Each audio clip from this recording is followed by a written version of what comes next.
মানুষটির নাম Jimmy Donaldson, দর্শকের কাছে পরিচিত মিস্টার বিস্ট নামে। বিখ্যাত চরিত্র মিস্টার বিনের মতোই তার ব্যতিক্রমী কার্যকলাপ আর প্রাণবন্ত ব্যক্তিত্বের জন্য নিজের আসল নামের চেয়ে মিস্টার বিস্ট নামেই মানুষ সবচেয়ে বেশি চেনে তাকে।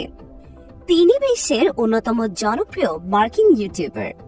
একক ব্যক্তি হিসেবে ইউটিউব থেকে সবচেয়ে বেশি আয় করা ইউটিউবার তিনি।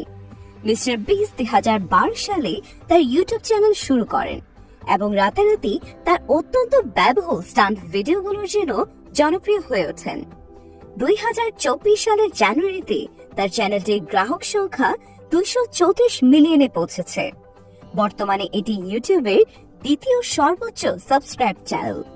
আর একক পরিচালিত চ্যানেল হিসেবে 1 নম্বরে আছে মিস্টার বিস্টের চ্যানেল। মিস্টার বিস্ট থেকে বেশি সাবস্ক্রাইবার শুধু ভারতীয় চ্যানেল টি সিরিজ